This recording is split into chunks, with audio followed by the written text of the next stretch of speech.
नमस्कार, मेरा नाम अखिलेश कुमार टेलर है। इसी पोर्ट पर छोटा सा गाइड हूँ, प्रोफेशनल गाइड मेरा यही है। और मुख्यतः ये एशिया का सबसे लार्जेस्ट बिगेस्ट पोर्ट है। यहाँ त्याग, भक्ति, शक्ति, बलिदान और शौर्य की नगरी से जाना जाता है इसे। यहाँ टोटल 2 राजवंशों ने राज्य किया था। मौर्य वंशी 7वीं से लेकर 8वीं शताब्दी तक और सूर्यवंशी 9वीं से लेकर 16वीं शताब्दी तक। सूर्यवंशियों ने बड़ी पराक्रमता दिखाते हुए इस पोर्ट पर अपना राज्य किया, इसका सिरमौर बनाया। इसके लिए आज भी कहते हैं गढ़ में तो गढ़, चित्तौड़गढ़, बाकी सब गढ़ैया। तो इसके अंदर जो आपको देखने के लिए मिलेंगे 113 विशाल मंदिर हैं, 84 वाटर टैंक्स हैं जो बारिश के दिनों में देखे जा सकते हैं। कहीं राजमहल बने हुए थे, भामाशाह की हवेली है, कुंभा महल है, विजय स्तंभ है, आपको देखने के लिए मिलेगा, पद्मिनी महल मिलेगा। यहाँ फाइनेंस मिनिस्टर्स की हवेलियाँ हैं, भामाशाह की हवेलियाँ हैं, सब कुछ देखने के लिए मिलेगा। अब मैं आपको इस पोर्ट के अंदर ले चलता हूँ। मुख्यतः यहाँ की साम्राज्य सीमाएं 9वीं शताब्दी में तो ईरान, इराक, काबुल, कंधार, अफगानिस्तान तक फैली हुई थी। तो यहाँ के राणाओं को उपाधि दी गई थी, राजाधिराज, चक्रवर्ती, हिंदू असुरी की उपाधि दी गई थी। तो यहाँ के राणा इतने बहादुर थे उस समय के। आपने एक कंट्रोवर्सी वाली फिल्म देखी होगी, पद्मावत। सबसे सुपर डुपर गई है, लोगों ने उसका विरोध भी किया, फिर भी देखी और फिर भी उसको ऊपर तक ले गए, इतने करोड़ों कमा लिए। वो मूवी भी यहाँ की ही बनी हुई है। यहाँ के अवशेष, यहाँ के महलों को, यहाँ के विजय स्तंभ को, यहाँ के रानी पद्मिनी के महल को उन झरोखे में बताया हुआ है। और अगर आपने ये जवानी है दीवानी देखी, उसकी भी शूटिंग इसी महल के अंदर हुई है। अगर आपने प्रेम रतन धन पायो देखी तो उसकी शूटिंग भी यहाँ हुई है। अब मैं आपको ले चलता हूँ। देखिए, कहीं जीत बाकी है, कहीं हार बाकी है, कहीं जीत बाकी है, कहीं हार बाकी है, अभी तो जिंदगी का सार बाकी है। यह तो पहला पन्ना था इतिहास का, अभी पूरी किताब बाकी है। अभी चलते हैं नई मंजिल की ओर, आइए। सर, ये चित्तौड़ फोर्ट का राजमहल है। राजमहल इसलिए कहते हैं कि सभी राणा, उनके पत्नियां, उनके बच्चे सब यहाँ रहे हैं, इसलिए राजमहल कहते हैं। लेकिन 15वीं शताब्दी के मध्य में महाराणा कुंभा ने इसका कम्प्लीटली रिपेयर करवाया, तो इसे कुंभा महल के नाम से जाना जाता है। और इसे कहते हैं सूरज गोकड़ा, झरोखा। यहाँ सभी राजा बैठकर सूर्य की पूजा करते थे, उगते हुए सूरज की। और सपोज किसी दिन सूर्य नहीं दिखता था बादल में ओट की वजह से, तो वहाँ लगभग 52 kg गोल्ड सनफेस वहाँ रखते थे, उसकी पूजा होती थी। आज वो उदयपुर सिटी पैलेस में देखने के लिए मिलता है। सूर्य की पूजा के बाद ये अस्तबल है, जहाँ 7 घोड़े प्रमुख बांधे जाते थे, इनकी वर्शिप होती थी। इस वर्शिप के दरमियान यहाँ म्यूजिकल इंस्ट्रूमेंट प्ले किया जाता था, जिसकी कीमत थी 9 लाख रुपए की। इतिहास में ऐसा लिखा गया है कि जब अकबर ने इस फोर्ट को जीत लिया तो उसने ये कह के ले गया कि मैं कुछ चीज़ें अपने साथ ले जा रहा हूँ यादगिरी के तौर पर। लेकिन लोकल एडिशन कहते हैं जिससे जो चीज़ पसंद आई वो एक तरह से प्लंडर ही हुआ, यहाँ से लूट ही हुई। एक तो ये, और एक इसका फ्रंट साइड बजाने का सूर्य का गेट मैं आपको दिखाऊंगा। सूर्यवंशी पूजा करने के बाद डायरेक्ट वो जजमेंट किया करते थे, क्योंकि आज की न्याय प्रणाली ऐसी है कि कई साल निकल जाते हैं किसी को न्याय मिलने के लिए। तो बिना अन्न और जल लिए यहाँ बैठकर सूर्य की पूजा करने के बाद जजमेंट किया करते थे। ये जो 2 बालकनी आप देख रहे हैं ना, एक में राजा, एक में रानी बैठा करते थे। ये जो 2 टेरेस आप देख रहे हैं, यहाँ स्पेशल मिनिस्टर्स जिसे दीवाने खास कहते हैं, नीचे दीवाने आम और ग्राउंड में आम प्रजा। कोई भी जनरल मीटिंग हो या जजमेंट हो तो यहीं से किया करते थे। ये ओपन कोर्ट थी उस समय। और इसका आने का मेन एंट्रेंस ये है, सेकंड गेट कहलाता है त्रिपोलिया। फिर नीचे से सीढ़ियों से अंदर आया जाता है। इसका मुख्य द्वार जब आप और हम गाड़ी से जाएंगे तो मैं आपको दिखा दूंगा, वहाँ बड़ी पोल के नाम से जाना जाता है। पहले सोने के गेट थे, वो अकबर के द्वारा ले जाया गया। फिर 17वीं शताब्दी में चांदी वाले गेट औरंगजेब लूट के ले गए। ये बड़ा डोम है, एलिफेंट रूम, जो राजाओं की मुख्य सवारी कहलाती है। महल इतना बड़ा कि इसे 3 पार्टीशन दिया हुआ है। ये कुछ रूइन पार्ट आप देखते हैं, इन्हें कहते हैं प्रिंस पैलेस, कुंवर पदा के महल। जब राजकुमार छोटे होते थे उनकी नर्सेज वहाँ पालन पोषण किया करती थी। और जस्ट ये वाला पार्टीशन है राजाओं के रहने के लिए, मर्दाना पार्ट कहलाता है। और दूर वाला पार्टीशन है रानियों के रहने के लिए, जनाना पार्ट कहलाता है, जहाँ आपको बहुत सारे महल दिखाई देंगे। ये सामने वाला जनाना महल है। एक राजा की कई रानियां थी तो उन्हें शौक नहीं था, लेकिन युद्ध के समय कहीं आप जागीरदार से सेना मांगने के लिए जाते तो वहां का मुखिया ये कहता, देखो 99.99 आप हम जीत जाएंगे, सपोज 0.1% में भी अगर हम हार गए तो मेरा सब कुछ समाप्त हो जाएगा। तो वो ये कहता है कि मेरे एक बेटी है, आप उनसे शादी कर लीजिए, मैं धन्य हो जाऊंगा, मेरा रुतबा ऊंचा हो जाएगा, फिर तो शहीद भी हो गए तो मुझे कोई गम नहीं। इसलिए उन्हें मजबूरी में शादियां करनी होती थी।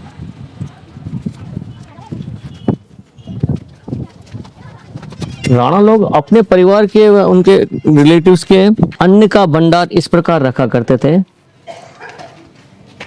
ये अन्नपूर्णा की मूर्ति है, जहाँ अन्न रखा जाता था।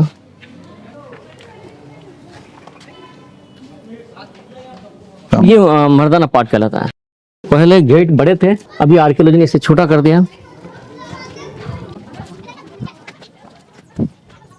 ये मर्दाना पार्ट है।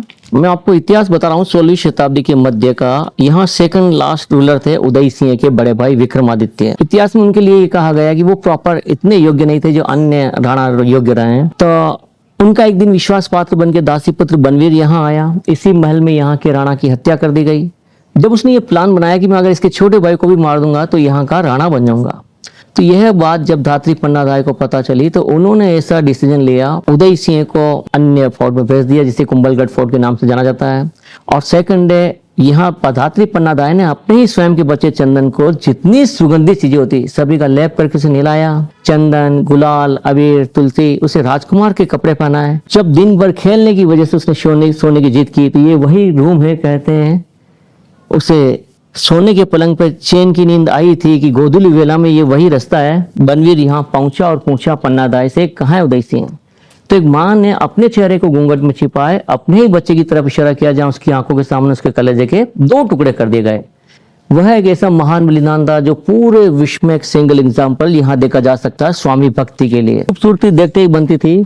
कहीं कहीं आप ब्लू कलर देख सकते हैं, स्काई कलर देख सकते हैं, मैरून कलर की डिजाइन है। बहुत खूबसूरत महल था। लेकिन इतिहास में कहते हैं जो युद्ध में नहीं झुका वो तो शहीद हो गए। लेडीज ने अपने बच्चों को साथ में लेते हुए जौहर कर लिया। लेकिन खाली पड़े महलों को इस प्रकार तोड़ दिया, लूट लिया गया। ये छतें, ये सीढ़ियां अभी भी इसी बात का गवाह हैं। ये जनाना पार्ट है जहाँ रानियां रहती थी। ये बेड की बालकनी, अलग अलग क्वींस के लिए बालकनी बाहर से अच्छी दिखाई देती है। सीढ़ियां बाहर की तरफ भी थी, अंदर की तरफ भी थी।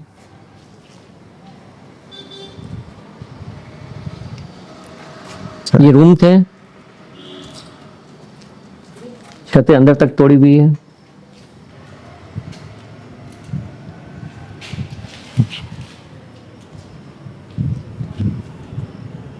ये राजमहल एक्चुअली इस किले के रेड साइड में बसे हुए हैं। ये 2 चीज मुख्य होती थी, एक तो लेडीज डिपार्टमेंट, दूसरा मनी। तो हमेशा फोर्ट के रेड साइड में ये एस्टेब्लिश करते हैं। इसका पक्का ये उदाहरण है कि ये तो राजमहल जनाना पार्ट है और ये सामने जो वॉल देख रहे हैं इसे कहते हैं नवलखा भंडार। इतिहास में इसके 2 मीनिंग दिए हुए हैं। एक ऐसा भी कहा गया है कि इसके बारे में जो नहीं लिख सका उसे नवलखा भंडार कहते हैं, और दूसरी तरफ ये लिखा हुआ है कि इसमें 9 लाख रुपए in that time gold coin, सोने चांदी के सिक्के रहा करते थे, तो इसलिए इसे नवलखा भंडार के नाम से जाना जाता है। इसे किले का बैंक कहते हैं। ये 3 स्टोरी है और 2 स्टोरी मैंने आपको जहाँ अन्न भंडार रखने के लिए बताया था। तो यहाँ से 3rd फ्लोर से ग्राउंड फ्लोर में जाने का ये रास्ता है और सभी रानियां पर्दा यूज करती थी। तो अंडरग्राउंड रास्ता है, आधे किलोमीटर से भी आगे तक ये निकलता है होली वाटर पॉन्ड, जहाँ सभी क्वींस जाके स्नान करके पूजा करके पुनः इसी रास्ते से यहाँ आती थी। लेकिन इतिहास में कहीं कहीं ये बताया गया कि रानी पद्मिनी ने यहाँ जोर किया था। लेकिन साइंटिस्ट ये कहती है अगर जहाँ हवा नहीं जाएगी, ऑक्सीजन नहीं मिलेगी, वहाँ आग नहीं लगेगी तो वहाँ प्रॉपर जौहर नहीं हो पाएगा और रानी अपनी प्रजा से हटके जौहर नहीं कर सकती। तो जौहर एक प्रॉपर स्थान पे जहाँ मैं आपको दिखाऊंगा। किसी आपदा के समय अचानक कोई शत्रु सेना इस महल में आ भी जाती थी, उन्हें मिसगाइड करने के लिए इस प्रकार के रास्ते बना रखे थे। एक सीढ़ी यहाँ से आपको सीधी नीचे जाने के लिए मिलेगी, जहाँ से ये भाई साहब चढ़ाई कर रहे हैं, और इसी तरफ अगर दुश्मन ऊपर आ जाए तो आप यहाँ से सीधा नीचे उतर सकते हैं।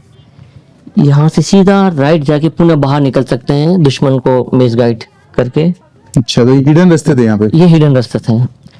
और सबसे बड़ी विशेषता इस फोर्ट की है कि यहाँ आपको गुप्त रास्ता निकल कर भागने का नहीं मिलेगा, क्योंकि यहाँ इन्होंने ऐसा नेगेटिविटी सोची नहीं थी। इस फोर्ट पर जब 30,000 इनोसेंट व्यक्तियों को मौत की घाट उतार दिया गया तो कुछ व्यक्ति ऐसे घायल अवस्था में मिले जिन्हें उपचार के द्वारा ठीक कराया गया। फिर कभी युद्ध होने के दौरान आम प्रजा पर जुल्म ना हो तो आम प्रजा को फिर नीचे उतार दिया गया।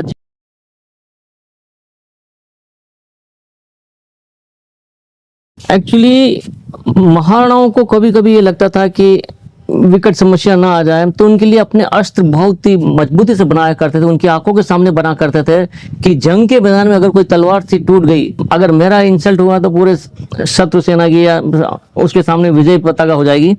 तो यह जोखिम ना लेते हुए इसी के ऊपर इसे लोहा पिटन बोलते हैं, आज भी इसके ऊपर जंग नहीं लगा है। तो अष्ट धातु की तलवारें इनकी बना करती थी, जो सॉफ्ट भी रहा करती थी और तलवार की धनी हुआ करते थे। तो युद्ध के अंदर अपना कौशल दिखाया करते थे और कभी तलवार टूट के ना आना एक सबसे बड़ी सबक होती थी।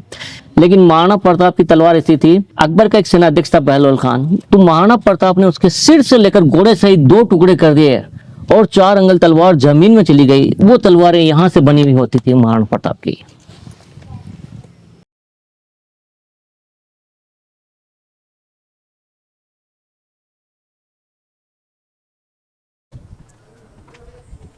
सात सौ एकड़ में फैले हुए इस फोर्ट के अंदर ऐसा कहा जाता है कि लगभग 700 साल पहले 65 बिटवीन टू 70,000 पॉपुलेशन इस फोर्ट में रहा करती थी। मिलिट्री, राणा के रिलेशंस, रिलेटिव्स या लोकल पब्लिक्स। लेकिन पानी की बहुत ही अच्छी यहाँ फैसिलिटी, कहते हैं जहाँ जल है वहाँ जीवन है। तो बारिश के दिनों में इस फोर्ट के ऊपर, पठार के ऊपर लगभग 84 वाटर टैंक्स देखे जा सकते हैं। कुछ पीने के लिए काम आते थे, तो कुछ बावड़ियां हैं, तो कुछ तालाब हैं नहाने के लिए। लेकिन इसके अंदर ये जो आप देख रहे हैं हौद, गर्मी आएगी तब भी इसका पानी इतना ही रहेगा, इसके अंदर कभी खत्म नहीं हुआ है। ये कौतूहल का विषय है, न कि इसके आसपास में आपको कोई तालाब दिखाई देगा, न कहीं झरना है। हाँ जी। आप जहां पर भी ये टूटे हुए इमारत देख रहे हैं, ये इमारतें नहीं है, चाहे हर पत्थर एक इतिहास कह रहा है। हर जगह 4-5 स्टोरी की बिल्डिंगें थी, लेकिन हर जगह को ध्वस्त कर दिया गया, लूटा गया, यहाँ तांडव मचाया गया।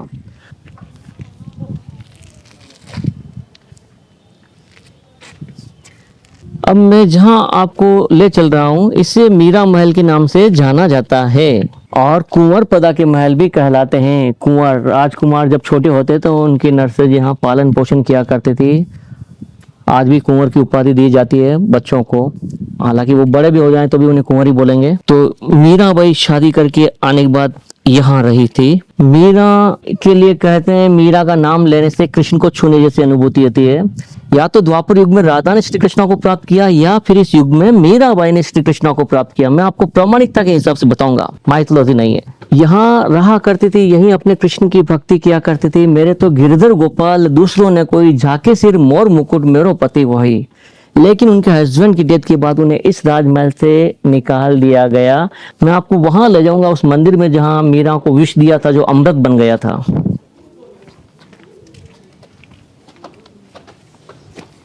ये 3 तो ऊपर है, 2 नीचे ऑलरेडी है। ये 5 स्टोरी बिल्डिंग है। आप इसके नीचे वाली साइड से देखेंगे तो आपको पूरी 5 स्टोरी बिल्डिंग दिखाई देगी। इसके नीचे भी दो फ्लोर है। 2 फ्लोर है। यहाँ आप आसानी से देख पाएंगे छतें कितनी मजबूत थी, जिन्हें तोड़ा गया। ये महाराणा कुंभा ने कराया था और ब्रिटिश काल के बाद महाराणा सज्जन सिंह ने इस फोर्ट का कंप्लीटली रिपेयर करवाया था, जिसमें ये पैलेस भी आते हैं। लेकिन ज्यादा ना करा के एज इट इज रह जाए, सुरक्षित रह जाए, तो अभी आर्कियोलॉजी ने ये सीमेंट लगा दी, अब ज्यादा ध्वस्त ना हो।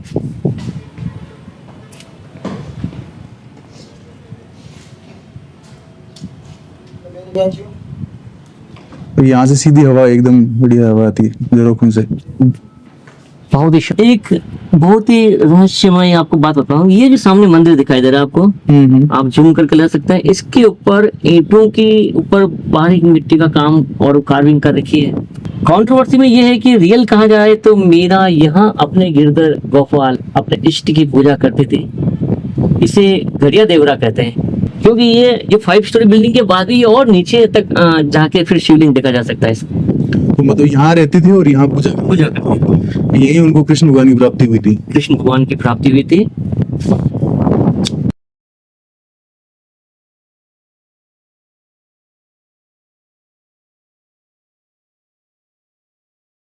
ये उनके दासी वासियों के रहने के लिए था कि क्या? ये सभी रूम इनकी दासियां सेवाओं के करने वाले रूम थे।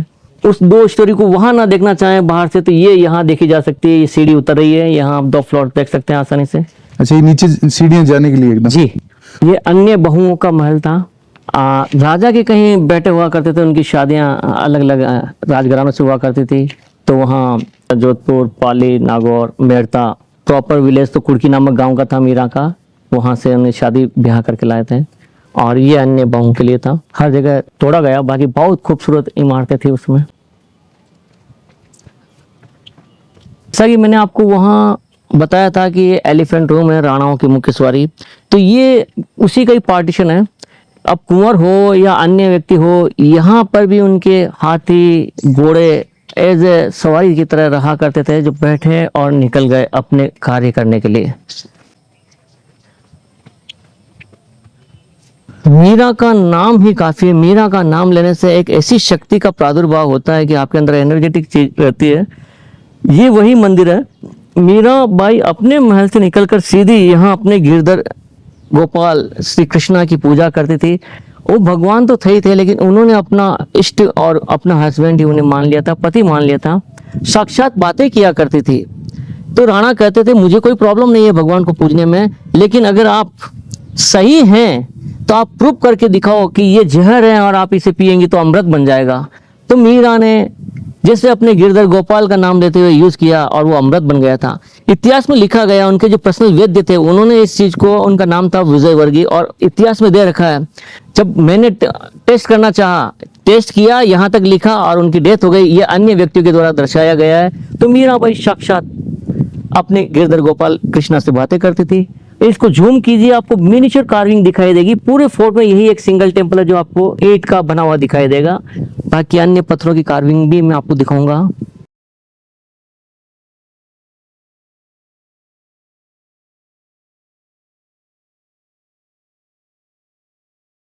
ये वो जगह है दोस्तों जहाँ पर मीराबाई जो है, ऐसे कहते हैं कि ये यहाँ पहले पूजा करती थी। उनके रहने के स्थान के जस्ट नीचे एकदम, और एकदम नक्काशी से जो है, इनके एक एक पिलर जो है एकदम पूरा अच्छे से नक्काशी की हुई है। आप देखिए तो थोड़ी जगह, तो यहाँ पर उनकी मूर्ति हुआ करती थी जहाँ वो पूजा करती थी। और ऊपर आप देखेंगे पूरा अच्छे से, इसको गड़िया देवरा नाम की जगह है ये, चित्तौड़गढ़ फोर्ट में, और एकदम पूरा नक्काशी की हुई है। और मीराबाई ओरिजिनली यहाँ पर जो है तपस्या करती थी। हालांकि उनका एक अलग मंदिर भी बना हुआ है, बट आप यदि चित्तौड़गढ़ फोर्ट आएंगे तो ये जगह भी आप आके जाएं। ये जो है मीराबाई के महल है, उस महल की नीचे साइड, नीचे के अंदर बसा हुआ है। ये 5 फ्लोर की बिल्डिंग थी ऊपर मीराबाई की, उसमें नीचे वाली साइड ये मंदिर है। कहते हैं यही साधना की थी उन्होंने, जिनसे कृष्ण भगवान की प्राप्ति हुई थी। आप देखिए पूरा मंदिर है, अच्छे से बना हुआ है। ये देखिए इसका पूरा मंदिर का एकदम अच्छे से गड़ा हुआ है। इसको मीराबाई का महल, आप ऊपर जो देखेंगे ना, वहां पर वो मीराबाई का महल है। जूम करके मैं आपको दिखाता हूँ, ये मीराबाई का महल है। तो कहते हैं कि ये मंदिर है जहाँ मीराबाई अपने महल से निकल के यहाँ पूजा करती थी, और श्री कृष्ण भगवान को प्राप्त करने के लिए उन्होंने यहाँ तपस्या की थी। इस राजमहल में जाने के लिए ये 2 गेट क्रॉस करने पड़ते थे। कहीं तरह की गतिविधियों से या सुरक्षात्मक कवच से उतर के संभल के आना पड़ता था, फिर इस राजमहल में पहुंचा जा सकता था। इसकी भी रिबिल्ड करवाते समय इस गेट को शायद बंद कर दिया गया। काफ़ी आपको एक चिन्ह सा दिखाई दे रहा। अभी वर्तमान में एक सीढ़ी वहाँ है जो मैं आपको आगे दिखाऊंगा ऊपर जाने के लिए, और 2 तरह की सीढ़ियाँ हैं, वो दिखाई दे रहा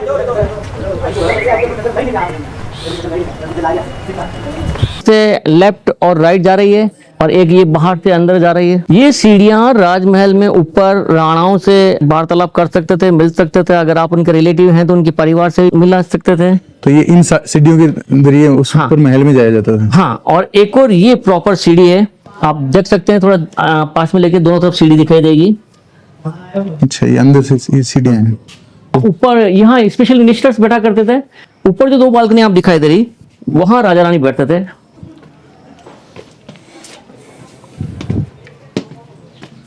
ये देखो सीढ़ियां कितनी जो है एकदम दीवार से बाहर निकली हुई, थोड़ी रिस्क है इसमें, आराम आराम जा सकते हैं, बट मजबूत पत्थर है एकदम।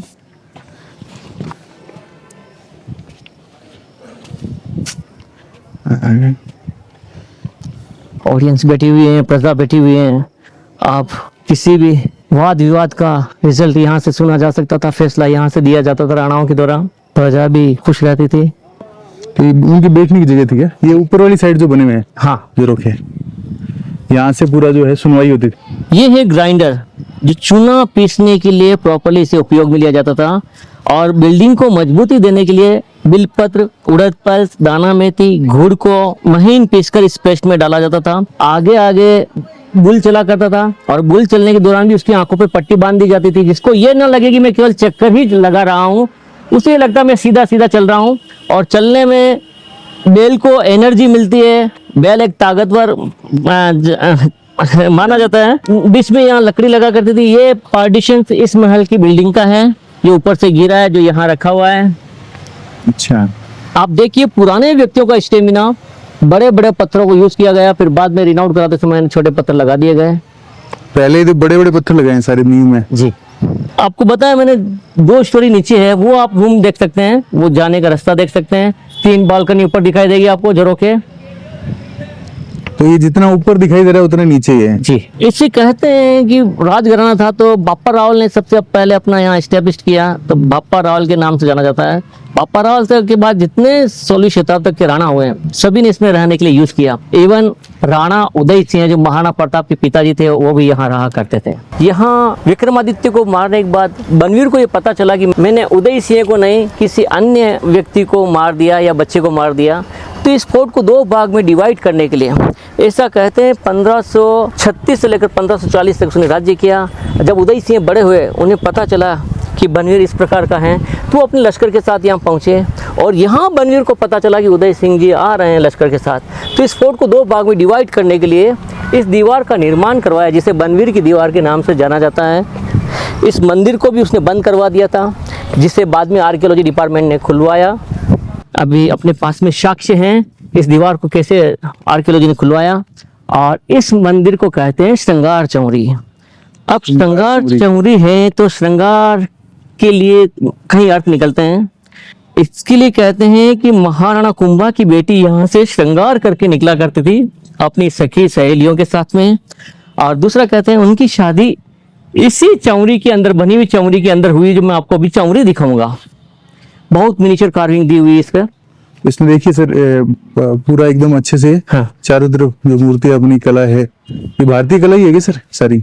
नवाद्य कला नहीं, इसमें पूरा मानवता का सार यहाँ दे रखा हुआ, दिनचर्या यहाँ दर्शा रखी है। अच्छा, ये शैली जो है ये तो इंडियन शैली है ना? हाँ, इंडियन शैली है, नागर शैली की। पूरी एकदम खूबसूरत कारीगरी इस पे की हुई है। ये मंदिर है श्रृंगार चौरी और ये जो दीवार है 2 भागों में टूट गई थी, अभी इसको जो है आर्कियोलॉजी ने वापस से ओपन करवाया है। ये अच्छा इन्होंने ये इस तरीके से बनवाए हैं, इसको थोड़ा, ये तो काफी मोटी दीवार है सर। काफी मोटी दीवार, लगभग कितनी मोटी होगी? लगभग ये क्या 12 फीट है वो मेरे हिसाब से। 12 फीट की ये दीवार थी ना, चौड़ाई। तोड़वा के फिर ये मंदिर ये ओपन वापस करवाया। अब मैं आपको पास में ले जाके दिखाता हूँ चौरी थोड़ा।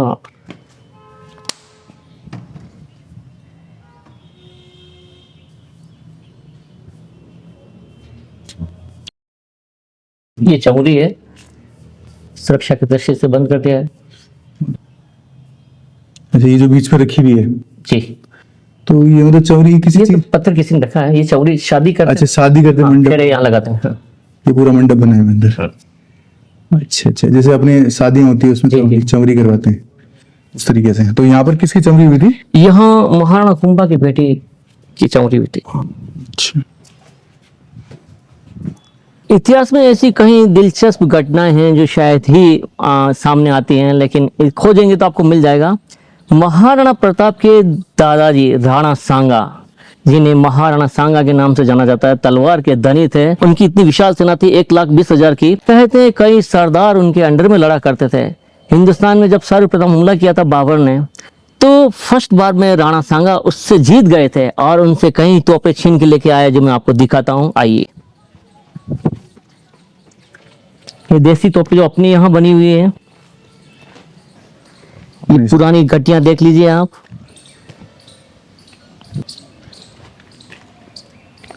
और जितने टेम्पल तोड़े गए उनके पार्ट्स यहाँ देखने के लिए मिलते हैं। इसमें अंदर अपन एंट्री नहीं कर सकते? बंद है सर।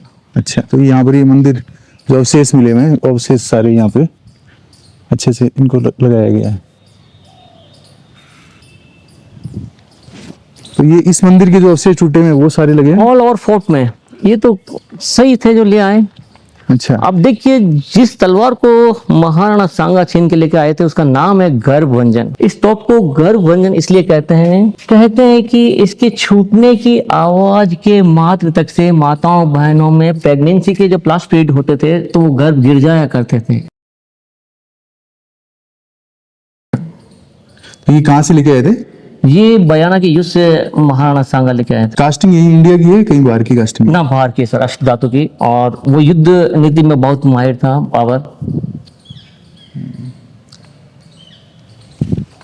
देखिए यहाँ पे कुछ छोटी छोटी तोपें जो आराम से इजी टू कैरी होती है उसमें रखी हुई है, और यहाँ कुछ पुरानी जो टूटे हुए मंदिर हैं उनके अवशेष यहाँ पे ये इन्होंने संभाल के रखे हैं यहाँ पे। तो ये यहाँ की जो खंडित मूर्तियाँ हैं उनको तो या कोई पार्ट है किले के, उनको अलग से यहाँ पे लगाया गया, तो भी रिसर्च के हिसाब से या देख पाए लोग कि किस तरीके की कारीगरी थी पहले के समय में। पूरे एकदम सुंदर सुंदर मूर्तियाँ आपको यहाँ दिखेगी। तो जब आक्रमण हुए थे इस किले पे तो ये इनको इसको खंडित कर दिया गया था। इतने सुंदर मंदिर थे जिनको एकदम तोड़ दिया गया। पूरी कारीगरी जो है ये देखिए आप, ये यहाँ पीछे भी आप देखोगे तो यहाँ काफी बड़ी बड़ी जो मूर्तियां हैं उनको पूरा संरक्षित किया गया है। यहाँ देखना अंदर अलाउड नहीं है, बट ये बाहर से आप देख पा रहे हैं कि ये कितने कितने मूर्ति, ये छोटे जो है ये बाहर ओपन में लगाई हुई है, यहाँ से देख सकते हैं आप। इसमें बहुत सारे जो आप देखोगे तो हाथी और शिव जी के मंदिर के अंदर से टूटे, तो ये मंदिरों को खंडित किया गया और महलों को खंडित किया गया। देखो ये गौतम बुद्ध की मूर्ति भी देखो आप, यहाँ आपको उस मंदिर में मिलेगी। जैन समाज की भी इसमें सारे मतलब सर्व धर्म सारी चीजों को यहाँ पे इसमें ये देखो नंदी की मूर्ति है। इस तरीके से ये मूर्तियां जो है पूरी इस किले को जो है बहुत जुल्मों का सामना करना पड़ा, और ये सारी चीजें खंडित हुई। देखो ये पूरा शोकेस लगाया हुआ है। इसे बोलते हैं कीचक। राक्षसी प्रवृत्ति को इस प्रकार दर्शाया जाता है, जो आप मंदिरों में देखते होंगे तो इन्हें हमेशा नीचे रखा जाता है, कीचक। तो ये मंदिर के जस्ट नीचे वाली साइड लगा हाँ, लाइन में रहते हैं ये पूरी आत्माएं। ये मंदिर में से टूटा हुआ पार्ट है ना, इसको यहाँ लगाया गया। ये देखिए आप, देवी देवताओं की मूर्तियां हैं। जो हमारी कला है, नागर शैली के जो मंदिर बनते हैं जो आपने साउथ वगैरह में देखे हैं, उस तरीके की जो एक शैली है और छोटी नक्काशी में इन्होंने ये यहाँ लगा रखे हैं। 11वीं सेंचुरी का टेम्पल है ये। इसे कहते हैं 7 20 देवरी, 7 और 20 27। हालांकि 24 तीर्थंकर हैं, इनके सभी की अलग अलग छोटी देवरियां हैं। बाकी 3 विशाल मंदिर है, मैं आपको दिखाऊंगा, इसीलिए 27 हो जाते हैं। इसको 11वीं सेंचुरी में बनाया था। तोड़े जाने के बाद इसके अंदर मूर्तियां सब नहीं है, क्योंकि जमीन में गाड़ दिया करते थे, तो इसका रिनोवेशन करवाया था आनंद जी कल्याण जी ने। कल्याण जी आनंद म्यूजिशियन है, बाकी ये जैन समाज की पीढ़ी के अध्यक्ष रहे हैं। 1945 में इसका रिनोवेशन हुआ था। आइए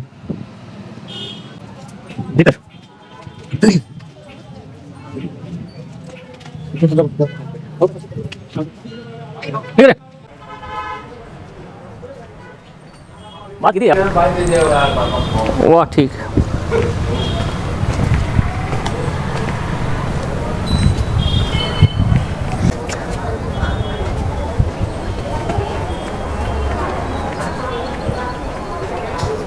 इन मंदिर को भी ऊपर से रिपेयर करा रखा है, बिना कार्विंग के नए पत्थर दिखाई दे रहे हैं हमको। तो ये किस सेंचुरी में बने थे? ये 11वीं सेंचुरी के टेम्पल है सर। मिनिएचर कार्विंग है, देवरियां स्टार्ट होती है सर, यहाँ से लेकर आप राउंड में देखेंगे 24 तीर्थंकर कहलाते हैं। तो जितने भी हुए हैं आदिनाथ जी से लेकर महावीर स्वामी तक, ये सभी के इनके छोटे छोटे स्टेच्यूज यहाँ दे रखे। ओह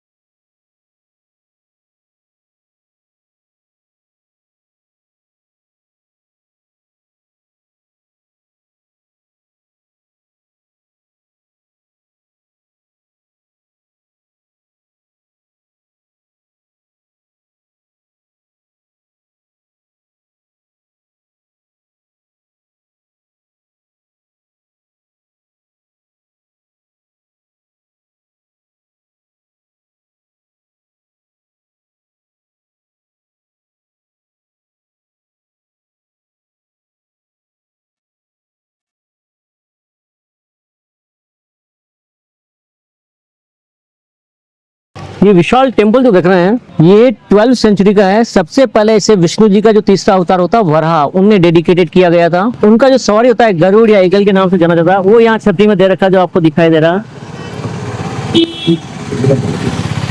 इस साइड में ये वाला ब्लैक ब्लू कलर में जो बाहर रखा हुआ है, अच्छा। और प्रथम हमले में जब अलाउद्दीन ने इसे तोड़ दिया तो 15वीं शताब्दी के मध्य में महाराणा कुंभा ने इनका कंप्लीटली रिपेयर करवाया और विष्णु जी की जगह राधा कृष्ण बलराम जी का नया मूर्ति स्थापित करवाया। तभी से इस मंदिर को कुंभा स्वामी मंदिर के नाम से जाना जाता है। कि फ्रंट लोकेशंस में दिखाता हूँ, बिल्कुल डिटो सोमनाथ टेम्पल है वैसा दिखाई देता है। आइए।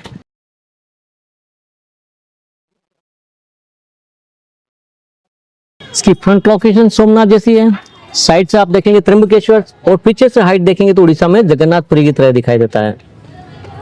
सो कुंभा स्वामी मंदिर बोलते हैं? कुंभा स्वामी मंदिर के नाम से जाना जाता है वर्तमान में।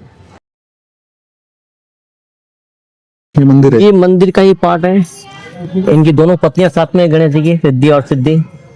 बहुत रेयर केस में राइट हैंड साइड में ट्रंक दिखती है। यहाँ विशेषता यहाँ दर्शाई हुई है। ये जितने टेम्पल तोड़ दिए गए थे तो ब्रिटिश काल के समय महाराणा फतेह सिंह जी ने इस फोर्ट का रिपेयर करवाया था और ये रिगार्डेबल पत्थर यहाँ लगा दिया है, किसी के पैरों में ना आए। तो आज भी आप हर जगह इन्हें देखा जा सकता है। कहते हैं भगवान को भी सहस्त्र बाहु की जरूरत पड़ी थी। कहते हैं हजारों हाथों की, हजारों शस्त्र की। सबसे पहले यहाँ देखिए, केवल सुदर्शन के अलावा कुछ भी नहीं है। यहाँ आप देखेंगे तो कुछ आपको शस्त्र ज्यादा दिखाई देंगे उसके वनिस्पत। ये देखिए कितनी शानदार तरीके से जो है पूरा एकदम मंदिर की नक्काशी की गई है पीछे। यहाँ पे भी नागर शैली में काम किया हुआ है पूरा। यहाँ देखिए ऊपर, यहाँ आपको उससे ज्यादा शस्त्र दिखाई देंगे, हाथ दिखाई देंगे। तो ये हाथों में जो है वो शस्त्र हैं सारे? हाँ, ये विष्णु का वराह अवतार दर्शाया हुआ सर। अच्छा, इसमें चारों तरफ जो बड़ा रूप। हाँ, ये बहुत सारे टेम्पल्स यहाँ देख सकते हैं। इनकी विशेषता है, इस फोर्ट के ऊपर हर मूर्ति के आपको नीचे आपको नाम दिखाई देगा। देवी घंटा करणी, देवी विजयंतिका, देवी शिवधनी, देवी त्रिपुरा सुंदरी।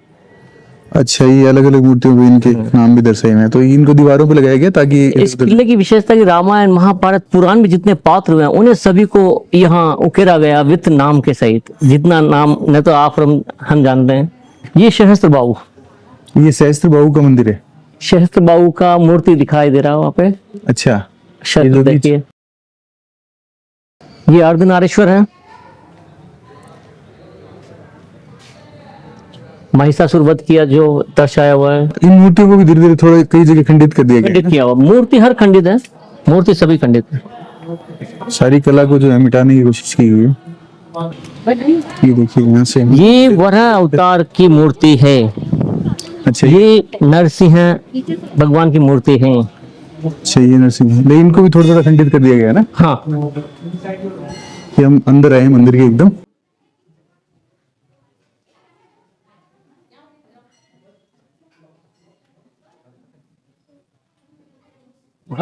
सामने ये क्या चीज है सर? ये वराह अवतार का व्हीकल था, विष्णु गरुड़। मंदिर के सामने उनकी रक्षा करने के लिए लगे हुए हैं। हाँ, रक्षा करने के लिए। और ये जस्ट ये आप देखोगे तो ये पीछे जस्ट मंदिर है, पीछे एकदम बढ़िया नक्काशी की हुई है। और ये मंदिर है। कहते हैं मीराबाई बचपन से कृष्ण की फॉलो रही है, लेकिन उनके पीछे एक बहुत ही दिलचस्प घटना घटित है। इनकी गांव में जब एक दिन बारात निकल रही थी तो इन्होंने अपनी माँ से स्वाभाविकता में पूछा कि माँ मेरी शादी कब होगी। तो माँ ने हंसते हुए यह बता दिया कि बेटा आपकी शादी तो हो गई। किससे? तो ये तो नहीं है, लेकिन उन्होंने अब क्या उत्तर देते हैं, तो भगवान कृष्ण की मूर्ति जो रखी हुई थी इस कान्हा से हुई। अब वो कान्हा कोई अपना हस्बैंड गिरधर गोपाल को अपना पति स्वीकार कर चुकी थी। वो उनके साथ इस प्रकार रहा करती थी कि आज यही मेरा हस्बैंड है। तो ये वही मंदिर है जहाँ उस महल से निकाले जाने के बाद यहाँ पूजा किया करती थी। यहीं पर भी मीराबाई को विष दिया था, वो अमृत में कन्वर्ट हो चुका था। बचने के दौरान दूसरी बार फूलों में काला नाग भेजा, वो माला का रूप बन गया था। तो मीराबाई ने स्वतः ही इस मेवाड़ को छोड़ दिया। 1532 में अपने पीहर गई मेड़ता, मेड़ता से वृंदावन, वृंदावन से द्वारिका चली गई और कहते हैं वहां कृष्ण की मूर्ति में विलीन हो गई। अब देखिए, विलीन होने का कोई तात्पर्य नहीं बनता, लेकिन कहते हैं कि जब इनके छोटे देवर उदय सिंह बड़े हुए, उन्हें पता चला मीरा मेरी भाभी है, माँ समान है। जब वहां लेने पहुंचे तो देखते ही गेट बंद कर दिए, जिसे कपाट कहते हैं। जब वो कपाट तुड़वाए गए तो मीरा वहां गायब रही। लेकिन मूर्ति में विलीन होने का रीजन ये रहा, श्री कृष्णा की मूर्ति से साड़ी का पल्लू बाहर रह गया था। सीता जो धरती में समा गई थी और मीराबाई जो कृष्णा की मूर्ति में, दोनों को समानांतर माना गया या पूजा गया इस धरती के ऊपर। जबकि प्रामाणिकता के हिसाब से देखते तो आज भी रावलपिंडी बापा रावल के नाम से बची हुई उनके स्मारक वहां देखने के लिए मिलते हैं। तो यहाँ बहुत ही अट्रैक्टिव मूर्ति है लॉर्ड कृष्ण और मीराबाई की, वो देखते हैं। यहाँ मीराबाई के गुरु रैदास उनके आर्टिफिशियल फुटप्रिंट हैं, इन्हें पूजा करके एक बहुत ही अच्छा आर्किटेक्चर है, आर्किटेक्ट बना रखा है सर। एक सिर है और 5 धड़ हैं। आदमी का जन्म जो पंच तत्व से बनता ना, air, water, fire, sky and soil, वो 5 तत्व यहाँ दर्शाए हुए हैं। आदमी की डेथ के बाद ये 5 में विलीन हो जाता है।